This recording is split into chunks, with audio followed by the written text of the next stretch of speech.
Volvo, détenu par la compagnie chinoise Geely, a présenté le vendredi 3 mai à Stockholm, lors d'une conférence de presse, son rapport annuel pour 2012 et a suscité un grand intérêt pour la façon de faire de Volvo en Chine.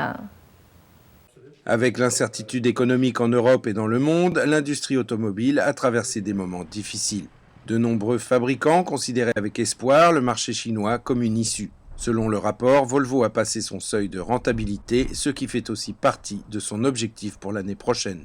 Le total des ventes de véhicules Volvo a atteint les 421 000 véhicules, dont 41 000 vendus en Chine au cours de l'année 2012. Nous sommes loin des 4 millions de véhicules que Geely espérait vendre pour la Chine seule. Alors que la Chine constituait le marché le plus important de Volvo en avril de cette année, elle est très loin des attentes. Li Shufu, président de Geely, a annoncé que pour stimuler les ventes en Chine, Volvo devait s'adapter au marché chinois et devenir plus luxueux. Nous avons besoin que nos véhicules soient utiles et attractifs pour nos clients et ils devraient être plus onéreux en coût qu'une voiture moyenne. Nous avons aussi besoin d'être plus luxueux pour les cadres. Des voitures à empattement long, des berlines de sport doivent être plus élégantes et ne pas ressembler aux véhicules scandinaves. Mais établir une marque internationalement connue en Chine ne va pas sans problème. Avec les ventes de Geely pour Volvo, 3 nouvelles usines situées en Chine viendraient à la condition d'un arrangement financier soutenu par l'État.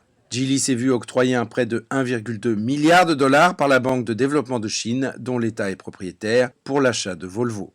At the end of the day, I think what I found out was the government.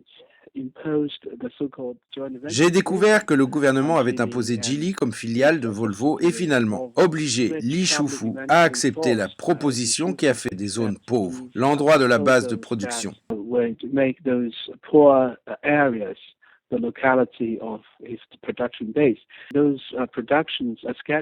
Ces productions sont dispersées dans tout le pays et très éloignées de tout endroit qui ferait de la production de Geely un grand défi. Surgit alors la question de la sincérité du gouvernement pour la croissance de Geely.